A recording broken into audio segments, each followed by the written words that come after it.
Good morning, and welcome to the Winchester Unitarian Society. I am the Reverend Heather Janulis. It is my great honor to serve as parish minister here. If you are logging on from Winchester or Watertown or New York City or Chicago or Iceland, wherever you are coming in from, we are so glad that you have joined us for worship.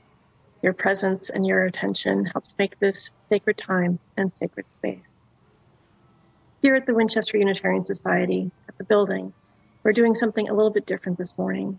Our children are unable to enter the building these days, so we decided to begin our service with a little bit of outdoor intergenerational worship. We've created this video, which will run concurrent with our outdoor activities. Much of the content is the same. So by the time we enter the building and the video completes, we should all be in the same place. So we hope you enjoy this video, and I look forward to seeing you live on the live stream in a few minutes.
Come, come, whoever you are. Do you hear that voice calling you, calling us? That voice which calls us together here today, made holy by our presence and by the sacred breath we share in our singing and speaking and silence. That voice which calls us to remember that we are not alone, and that we are inextricably linked to all other life, woven into a vast tapestry of existence of which we are a powerful, integral, and holy part. And just as we have been called together here today, we act as the voice, the heart, the hands of another call. The call to companion the wanderers, sing and dance with the worshipers, proclaim the memory of those who have taken their leave, wrap the despairing and the broken in the arms of love and community, and hold the hands of all who have broken our vows and call us back again and again, the covenant and work of justice, humility, and steadfast faithfulness. For this, we are here together today. So, my friends, come yet again. Come, let us worship together. And let us begin by singing our opening hymn, Come, Come, Whoever You Are. Though you've broken your vows 1,000 times, come, come, whoever you are, wander, worship, mother of Eve, ours is no carol and all despair. Come, yet again, come, come, come, whoever you are, wander, worship, mother of Eve, ours is no carol and all despair.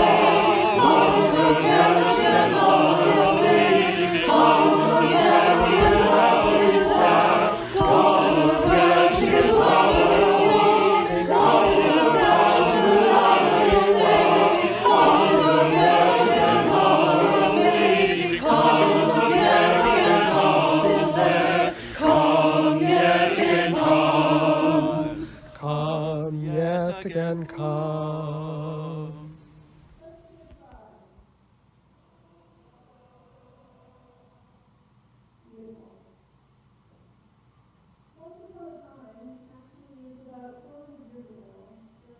Once upon a time, actually the time was 400 years ago, there was a place very far away.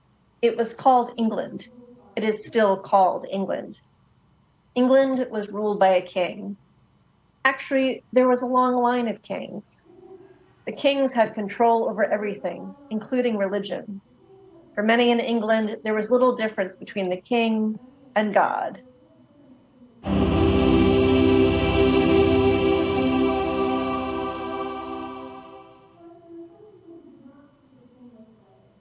But there were some people who did not see the king this way. They wanted their religion to become more based in the Bible, more pure. They became known as Puritans. The king did not like the Puritans, as they challenged his power, and the Puritans did not like the king because he prevented them from freely worshiping as they believed. So the Puritans did a brave thing. They left England and traveled to a new world, to a place eventually called New England. Of course, New England is not very far away. New England is right here. Now we're talking about local history. The Puritans created a society where they could worship as they wanted, and where the society was run according to what they thought were the rules of God.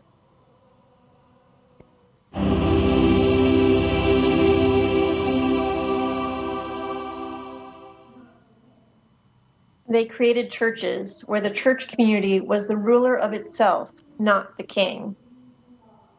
It was hard to become a member of the church. People had to prove that they truly believed in God.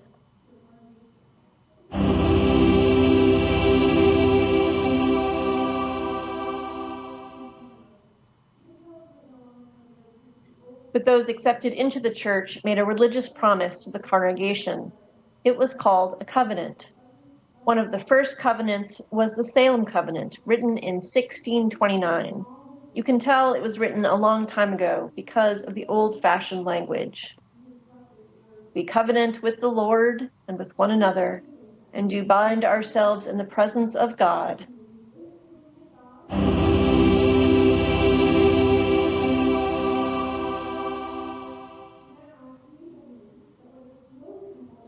To walk together in all his ways, according as he is pleased to reveal himself unto us in his blessed word of truth. A lot has changed since then. Now we welcome people into our spiritual community if they believe in God,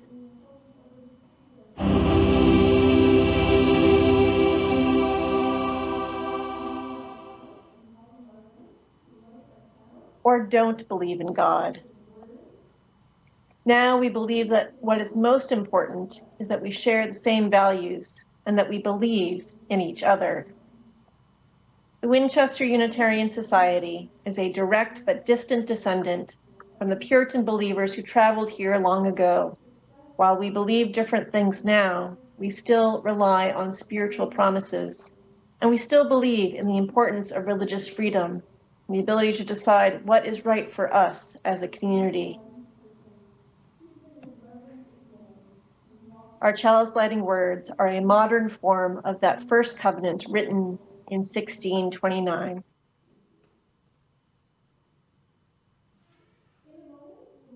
Ourselves together in the presence of this religious community to express our deepest and most cherished convictions as they are born by each person, to find a common vision for a better world, to seek the life of the Spirit as it is known by each person, choosing with reverence its name, and to walk together in the way of truth and love as it is shown to us and to all people in word and in deed.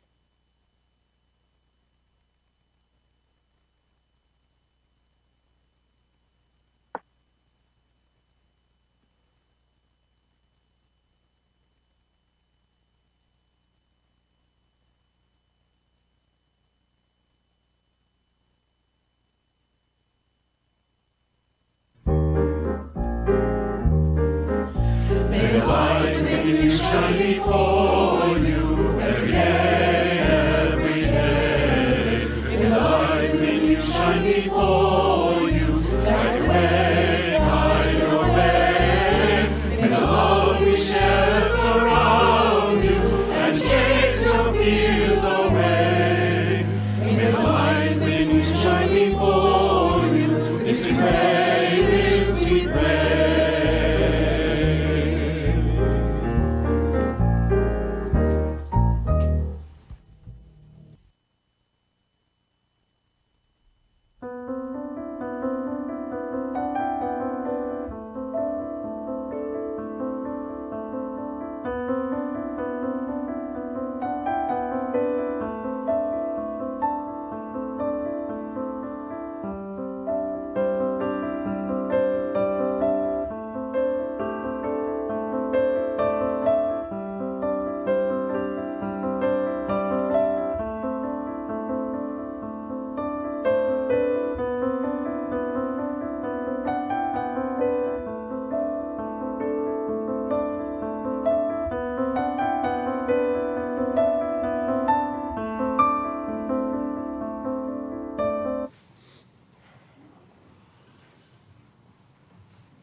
Welcome, everyone, to the continuation of this morning's service in the sanctuary, the service of the Winchester Unitarian Society, a caring community devoted to spiritual growth, social transformation, and environmental responsibility. And as a welcoming congregation, we affirm the full inclusion of people of all sexual orientations and gender identities. For those of you who don't know me, I'm Martin Newhouse, and I'm worship associate this morning. As Reverend Heather indicated in the presentation a moment ago, the first reflection, as Unitarian Universalists, our faith does not require us to believe in any particular tenet or creed, and among us we believe many different things. As the first minister of this society, Richard Metcalf, put it so many years ago, we do not regard even the best creed as final. We look for new truths and new statements of old ones. We maintain the unlimited right of free inquiry. But while our faith does not impose any particular theology or belief or system, we recognize joyfully that it does call upon us to do certain things. Among them, we recognize and affirm the inherent worth and dignity of every person. In that spirit, we of course have already done so, but I'll just reiterate that we greet with joy and fellowship both those who are gathering with us this morning in person and those who are gathering with us through our live stream. And just as a reminder, and I'll be saying this again later, after the service, those here in the sanctuary are invited to enjoy coffee hour on the Bell Tower Terrace outdoors where we just were. Those online are invited to join our Zoom room for virtual social hour, and the link is in our order of service. Being out there on the terrace made me wish we could transport our church to a warm climate of liberal persuasion so we could be out on the terrace every Sunday.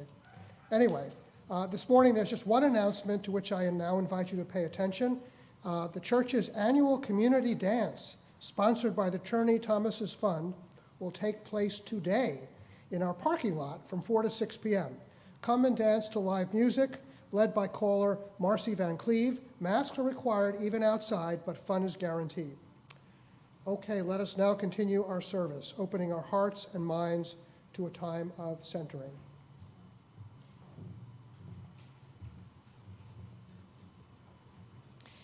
We center our hearts and minds together, first through words, and then through ritual, kindling of the light. A time to light a candle here in the sanctuary or at home to signify a joy or sorrow you carry within. For those who are gathered here in the sanctuary, please be sure to keep space between you as you line up at the table. At that time, if you would like a candle brought to you, please raise your hand, and Martin will bring that to your seat. After we kindle the light, we will be together in a time of shared silence. Let us begin. Spirit of life, God of promises known and unknown, we ask for your presence in this time when the night comes sooner and the days grow colder. We ask for your presence in this time, which is, like every time, a time of change. For our patience we didn't know is frayed until that one last thing happens. For the fear and sorrow that appears when we least expect it. For the uncertainty that gives the illusion that we are alone and incapable. For the things of which we are well aware that wake us early or rob us of sleep in the first place. Give us comfort, give us peace. Give us strength so we may move forward in this season with grace and with kindness. For all these things, and for the things known only to us that dwell silently within, let us now kindle the light.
Our reading this morning comes from Kintsugi and Covenant by Sana Saeed. It's abridged.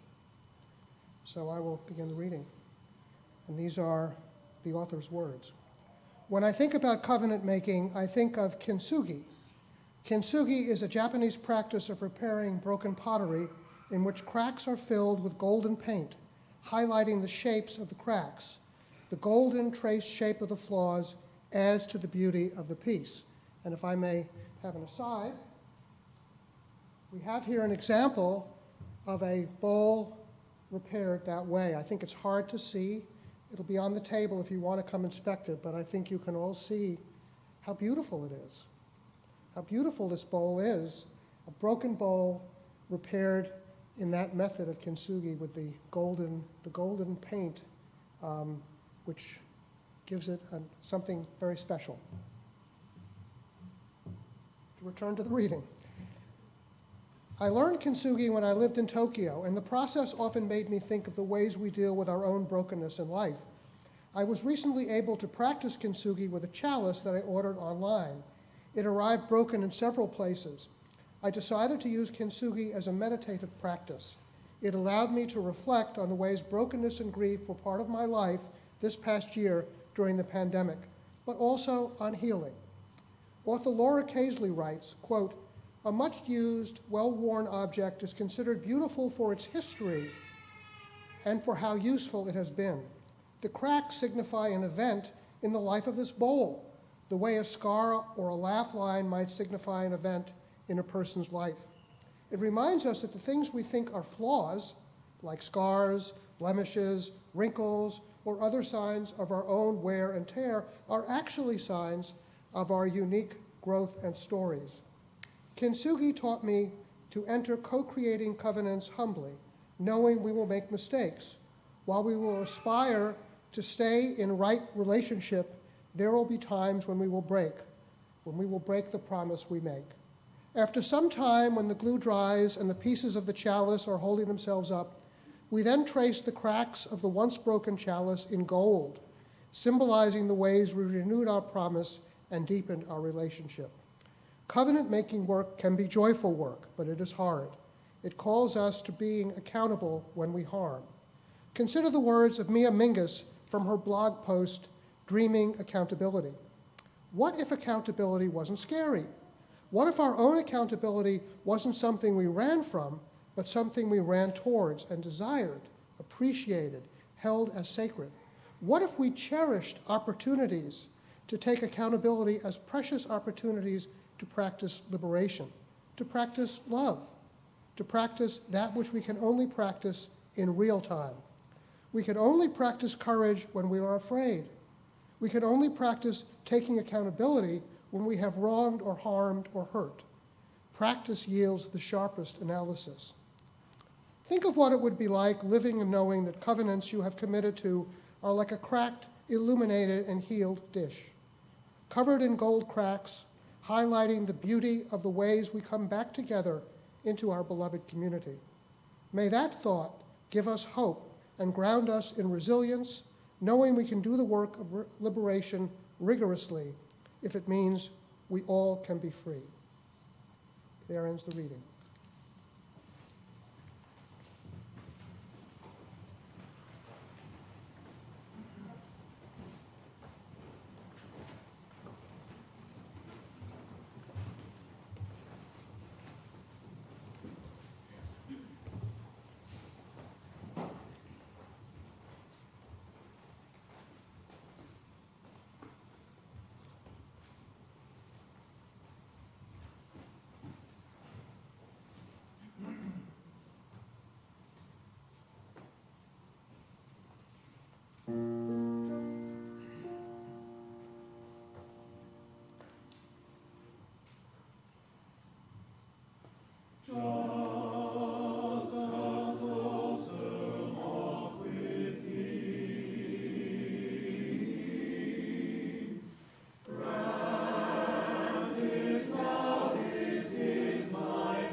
As usual, the anthem was worth the price of admission alone. Thank you, choir.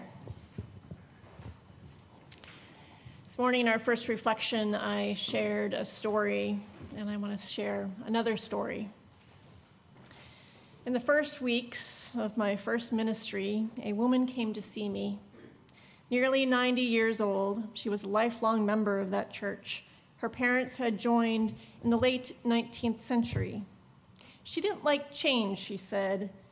She wasn't sure that she liked me or what she called my point of view. Just remember, she said, I have outlived all of your predecessors, and I will probably outlive you. This woman was a dedicated political conservative in what had become a progressive community. She was a liberal Christian in a congregation that noted gracious eras of theological diversity and some fits of intolerance. In this church of her childhood, which she had never left, most votes at the annual meeting had not gone her way for the past 40 years. In the end, she did outlive me there. She died shortly after I accepted a new call in another state, and I was saddened to hear the news. Over 10 years, we cultivated a fierce, respectful love for one another, and what I loved in her most was her commitment to that church, no matter what, no matter how insufferable, in her humble opinion, the sermons. She kept her covenant with that people, with their proud history and the bright promise of their future, and with the free faith tradition they embodied. I was a young minister then, and her way of being in relation, her integrity, taught me more about Unitarian Universalism than anything I'd learned in seminary. This is not my story. This is a story by my colleague, the Reverend Victoria Safford. She shared this memory of her former congregant in UU World in 2013. If this story sounds familiar, it's because I've shared it many times. Back when it was easy to have in-person classes in the Mickelson Room, I would share Safford's reflection in our gatherings for newcomers. I would share Safford's story, as this story speaks to the heart of living in covenant, and in this way is the story of every Unitarian Universalist congregation. I invite us to consider living in covenant this morning as the larger community of Unitarian Universalists, through the UA's Commission on Appraisal, has recently completed reflection and research on this part of our shared life together. Their findings are published in a report, Unlocking the Power of Covenant. And as the theme for October is cultivating relationships, this is perhaps the best time to consider covenants. Human relationships are the bonds that bring such religious promises into reality. Victoria Safford's experience with the church member and the stubborn love that grew between them reminds me of another colleague's story. This colleague is a Unitarian Universalist Christian and feels comfortable with traditional religious words such as God, holy, and prayer. Preaching one Sunday, she kept hearing a clicking sound. It wasn't until the receiving line that she figured it out. A member of the congregation, a dedicated atheist, was using a clicker to count the number of religious words she used in her sermon that he objected to. Like the member of Safford's congregation, this man and this minister found a way to bridge the chasm of their theological differences, to remain true to themselves and still respect one another. This second story also comes to mind as I recognize that the word covenant may itself inspire negative reactions. If the man with the clicker were here, I might add to his total. Many come to Unitarian Universalism from other faith traditions where covenant refers to a narrowly defined relationship with the holy.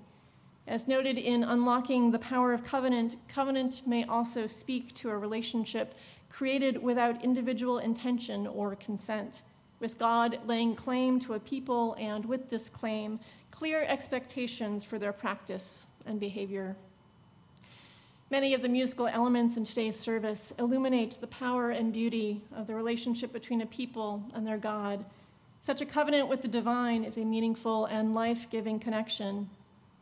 And some have felt hurt or excluded by faith experiences that somehow told them they are outside this sacred bond. This morning, I seek to reclaim the meaning of covenant. As shared in today's first reflection, the Unitarian Universalist approach to covenants derives from our early North American religious history. Unitarian Universalist covenants assume a connection with something greater than the individual self, but we as a community, with many different spiritual understandings, the shared earthly covenant is with one another, not with a king or a bishop. A congregational covenant is not a vertical relationship, but a lateral one, with all on equal footing, regardless of whether one is brand new or a long-timer, a big giver or small pledger, lay leader or minister. When one joins the Winchester Unitarian Society, they freely choose to be part of this congregation. Existing members, through the covenant they join through their membership, enter a covenantal relationship with the newcomer. As is often named in times of change, staff and ministers may come and go, but the congregation endures, and what holds a congregation together is its covenant. It's easy to confuse a covenant with a contract. Contracts, too, are promises made between parties. Yet, if terms of a contract are violated, the whole contract becomes null and void. Assuming all parties are willing to do so and to do the work of accountability and reconciliation, as Sana Saeed beautifully names in this morning's reading, a covenant endures. Victoria Safford also states this eloquently.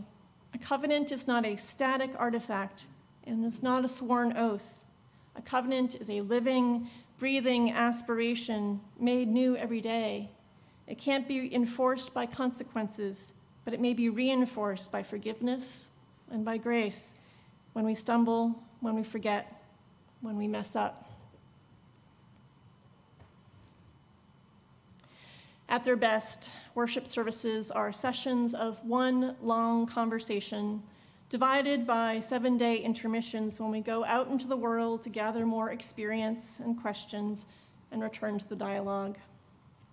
Last Sunday, I named the spirituality of Octavia Butler as an example of process theology, the understanding that the holy is not a being, but a verb, the experience of change.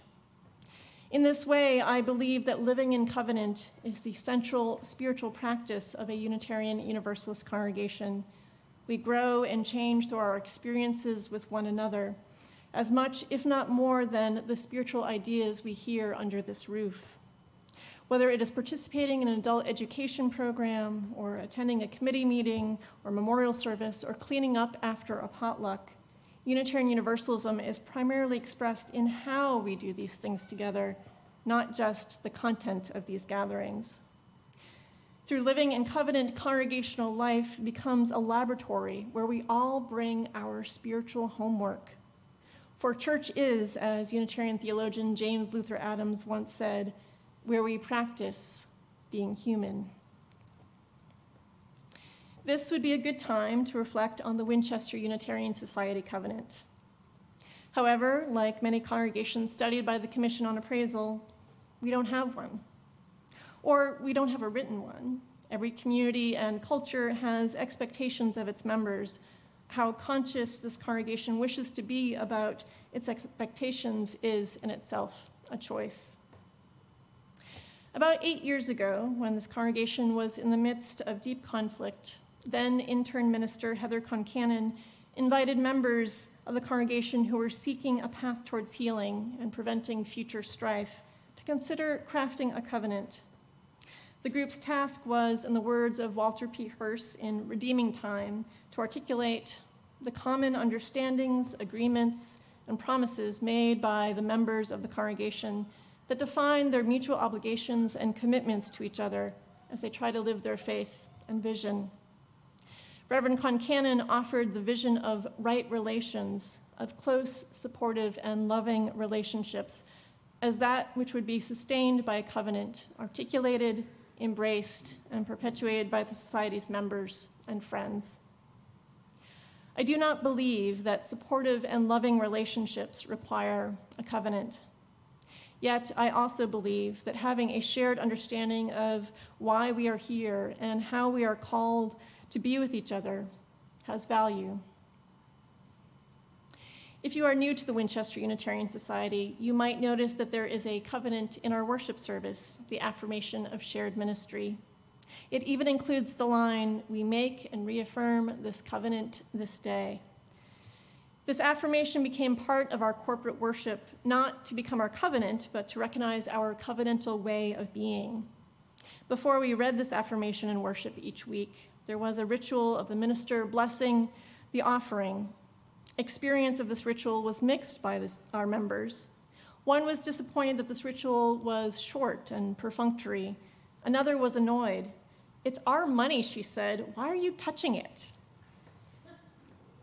For me, though, it suggested something about the role of the minister that didn't quite feel right, that I could somehow bestow magic upon the fruits of our collective generosity.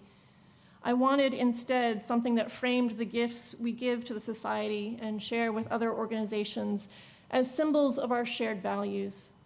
I wanted something that spoke of what we do together, minister and member, visitor and staff, all equal in our shared mission and all contributing to, using the language of the affirmation, our common power. In short, I wanted something that spoke to our covenant. But I also knew that the affirmation could not be our covenant, as covenants are grassroots documents. Thus, the introduction to the affirmation of shared ministry is as intentional as the affirmation itself. It is an invitation to read the affirmation together, not a directive. It is important to me that the decision to say these words that speak to why we are here and what we are called to do with our energy and our resources is as voluntary as the decision to walk in or log on was this morning. To live in covenant is to freely choose one another again and again, when it's easy and when it's hard, and when there is hurt, to also freely choose to do the work of repair and to create a new, beautiful thing that endures. Victoria Safford's story is a story of endurance, of one member's faithfulness through all seasons of her life. But it's also a story of the covenant's endurance, outliving both the member and Safford's ministry and continuing on to this day. If we were to give voice to the promise threaded through the 156 years of the Winchester Unitarian Society, what is that story? And how does our commitment to that promise show up today?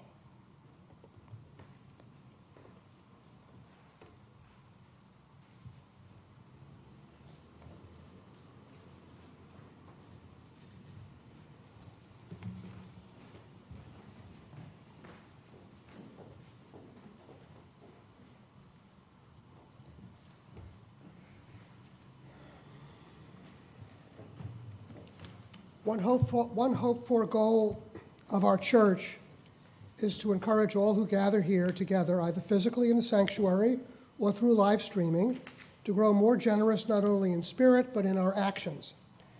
I believe this is the great end of all the world's faith traditions, to bring we human beings closer to the divine through acts of creation, compassion, and generosity. We are now asked to live our values by exercising that generosity of spirit and also the generosity of our wallets by contributing to this morning's offering. Remember, the offering helps to support this church and all that it does for us, for you and for me. This morning, we will follow our usual practice of sharing the gifts placed in the offering plate with an organization living out Unitarian Universalist values. This morning, we share the plate with our long-term partner, the Women's Lunch Place, which continues to serve poor and homeless women in downtown Boston. If you are a first-time attendee, either in person or on live stream, in lieu of giving the offering, we invite you to be our guest. We ask instead that you complete the visitor card. People in the sanctuary can find these cards in the pew racks in front of you. Just put it in the plate when complete. A link to a visual visitor card will be shared with the live stream as we post information about online giving. The offering will now be generously given and received with gratitude.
Those who wish to do so are invited to read together the affirmation of shared ministry.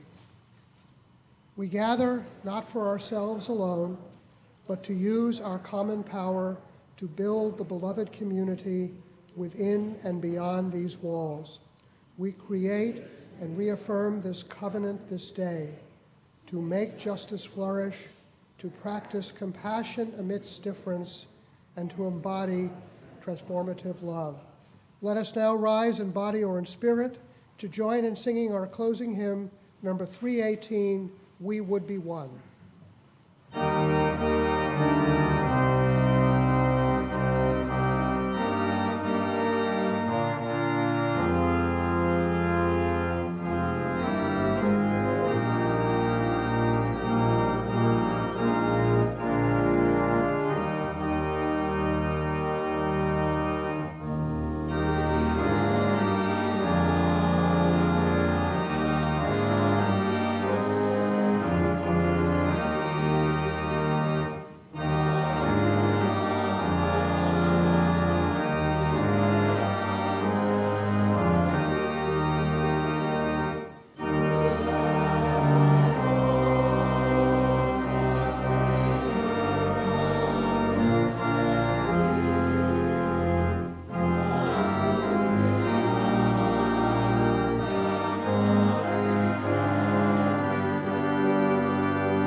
May you be filled with the blessings of this covenanted community.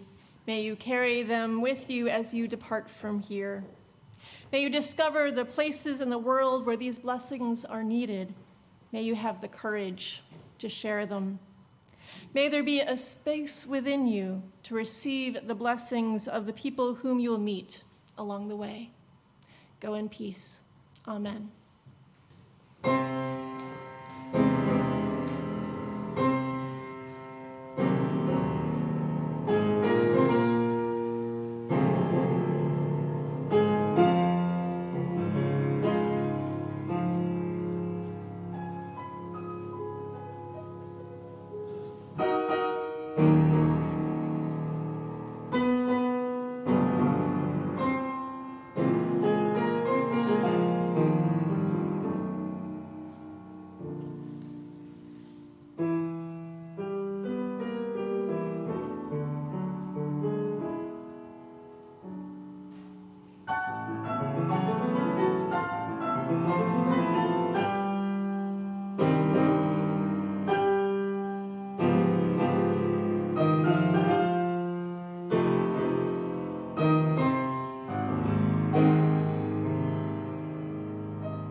Please join me in reading together the words for extinguishing the chalice.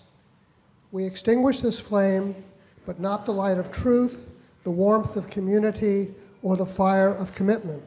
These we carry in our hearts until we are together again.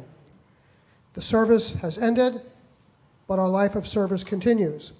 Those here in the sanctuary are invited to enjoy coffee hour on the Bell Tower Terrace outdoors. Those online, you are invited to join our Zoom room for virtual social hour. The link is in your order of service.